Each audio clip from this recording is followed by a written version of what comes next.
अगर नाम लेकर 8 दिन कमाई करो तो फायदा हो जाएगा। 8 दिन कमाई करो फायदा हो जाएगा।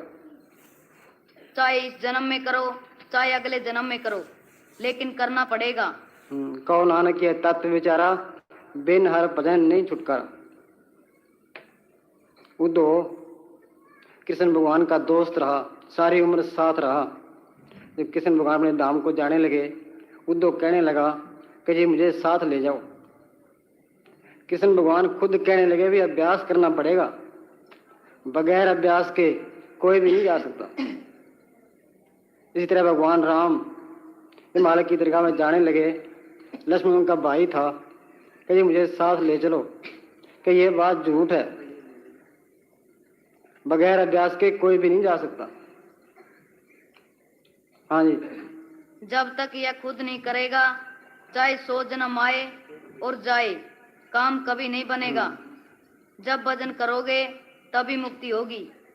हम ये सोच लें कि खेत में बीज बोए ना, पानी ना लगाएं, गोडी ना करें तो फसल कैसे होगी।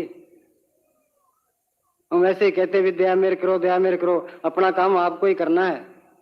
तो भजन सिमरन करोगे, ये जड़ चेतन की गांठ खोलोगे, तब मुक्ति है। हाँ जी, आप पढ़। शरीर का प्यार ही है। हाँ जी। सिमरन और तन का प्यार अनादिकाल से, अनादिकाल से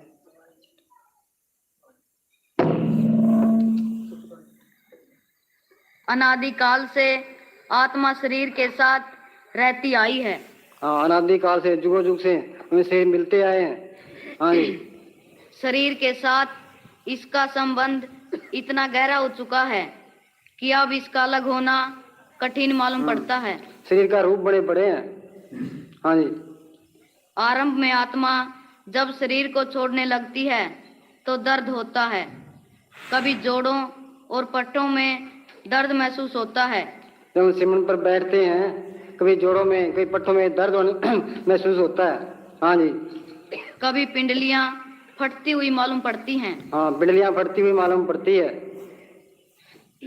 हाँ जी। हृदय चक्कर में तो ऐसे अनुभव होने लगता है कि जैसे मृत्यु हो रही हो और मन झट वजन से उठाना चाहता है। परंतु यदि इस अभ्यास को कायम रखा जाए, हाँ, इस अभ्यास को कायम रखा जाए और आत्मा को अपनी खुराक मिलनी शुरू हो जाए तो यह रास्ता सरल और पीड़ा रहित हो जाता है। असल बात तो यह है कि दर्द का होना एक मुबारक निशानी है। दर्द का होना मुबारक निशानी है। हमें दर्द होता है, हम झट उठ जाते हैं, या मन कोई बहाने बना लेता है, चलो कल करेंगे।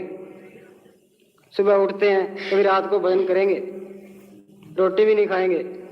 तो शाम होती है, चलो एक रोटी खा लेते हैं, एक रोटी खा लेता है, फिर चलो एक कप दूध पी लेते हैं, फिर दूध पी लेता है, फिर भजन पर बैठता है।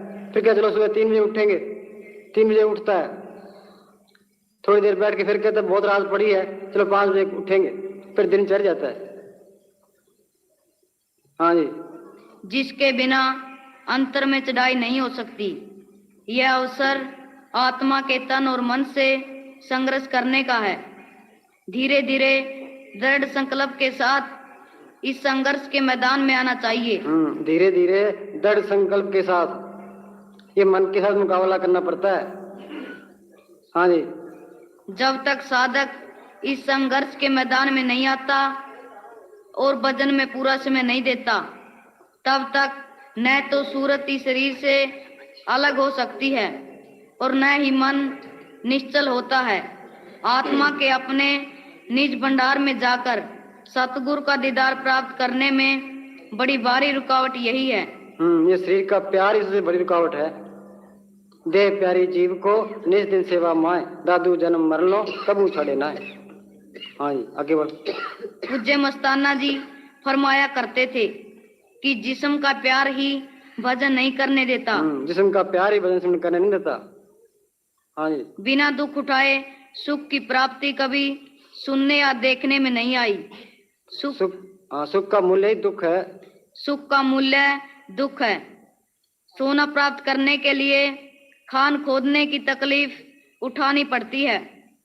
मोती प्राप्त करने के लिए समुद्र के गहरे पानी में गोता लगाना पड़ता है। क्या बिना दर्द सहे कभी माता की गोद में बच्चा खेलता देखा है? आत्मा को शरीर से अलग करना एक सूरमे सिपाही का काम है। सूरमे सिपाही का काम है, सारे सूरमे बन जाओ। हाँ जी। एक सूरमा सिपाही ही अपने उद्देश्य में सफल हो सकता है। सतगुरु के आशिक फरीद साहब फरमाते हैं, ए फरीद, प्यारे के महल तक पहुंचने के लिए मेरा शरीर भट्टी की तरह तप रहा है और मेरी हड्डियां लकड़ियों की तरह जल रही हैं, तो क्या मुझे विश्राम करना चाहिए? कदापि नहीं। जब मेरी टांगें सूख जाएंगी और हरकत नहीं करेंगी तो उसे प्यारे के दर्शनों की प्यास मिटाने के लिए अपने सिर को टांगे बनाकर चल पड़ूंगा। जिंदगी वही सफल है जिसमें आत्मा का कल्याण प्राप्त कर लिया। ये काम करना था, आत्मा का कल्याण करना था। एक एक सांस की कीमत त्रिलोक की जितनी है। कहता हूँ कह जाता हूँ, क्या बजाऊं ढोल, श्वासा खाली जात है 3 लोक का मोल। पैसे चले जाएं, पैसे फिर वापस आ जाते हैं, ये सांस कहाँ से आएंगे? हम सारे यहाँ बैठे में कोई पता नहीं है हमारी पूंजी कितनी है। पता नहीं कब टाइम आ जाए, कब कोई एक्सीडेंट हो जाए, कब कोई बीमारी लग जाए। दुनिया में सियाना कौन है? पुराने साहब ने कहा, 100 चतर 100 सियाना, 100 पंडित सूरा 100 दाना, जिन साध संग हर जप्यो नानक ते परवाना। जिसने इंसानी जन्म धारण कर नाम जप लिया, अपने छुटकारे का बंदोबस्त कर लिया, वो जिंदगी का फायदा उठा गया। हाँ जी। वह सतगुरु की सेवा और सिमरन में लगा ली जाए। हाफिज साहब फरमाते हैं कि ए दिल, कितना अच्छा हो कि यदि तू अपनी जान अपने प्रीतम सतगुरु के हवाले कर दे, अन्यथा मौत तेरी जान को एक दिन अवश्य छीन कर ले जाएगी। हाँ, इसलिए जाना ही है, या काल के हवाले कर दो या दयाल के हवाले कर दो। हाँ जी। तू खुद ही न्याय कर कि यह बात अच्छी है या वह है। पूज्य मस्ताना जी फरमाया करते थे कि जब तक चमड़े को कूट कूट कर सफाई नहीं की जाती, सब मैलों और गंदगियों से पाक तथा साफ नहीं किया जाता, तब तक वह जूती बनाने के योग्य नहीं बनता और इंसान के पांव में नहीं पहना जाता। इसी तरह जब तक शरीर को सिमरन द्वारा विषय विकारों के रस और इंद्रियों के भोगों से साफ नहीं किया जाता, सारी दुनिया विषय विकारों में, बाल बच्चों की मोहब्बत में, दुनिया के कारोबार में फंसी पड़ी है। हाँ जी। इससे संबंधित सब विचारों से साफ नहीं किया जाता, इसके दाग नहीं धोए जाते, तब तक वह सतगुरु के पहनने योग्य नहीं बनता। ये आसान होता तो गुरु अमरदास किले फिर केस क्यों बांधते? 72 साल की उम्र, जाप तप तीर्थ व्रत सब कुछ करते रहे, फिर गुरु अंगद साहब की शरण में आए। 12 साल कड़ी से कड़ी सेवा की, दिन में सेवा करनी, रात को किले से केस बांधना, भजन अभ्यास करना, फिर मालिक को पाया। क्या कहते हैं वो, हर की पूजा तुलो संतो कहना कछु न जाई, संतो गुरमुख पूरा पाई नामो पूछ कराई। प्रभ का रंग साध के संग, ये संतों की सोच बार बार करे, उनके हुक्म के मुताबिक चले, फिर है। हाँ जी। मालिक या सतगुरु प्रेमी का लक्ष्य यह होता है कि वह शरीर रखने की अपेक्षा उसे छोड़ने में अधिक रुचि और आनंद मानता है। रखने की अपेक्षा छोड़ने में अधिक रुचि मानता है। हाँ जी। और उसकी सफाई का प्रयत्न करता है ताकि सतगुरु के पहनने योग्य बन जाए। वह तन की आवश्यकताओं की परवाह नहीं करता और इसकी मांगों की तरफ ध्यान नहीं देता, जो कि एक न खत्म होने वाला सिलसिला है। राम सिमरन में यदि उनकी जान भी चली जाए तो उनको कोई आपत्ति नहीं, क्योंकि आत्मा के उद्धार के लिए और कोई उपाय नहीं। चल बस बोल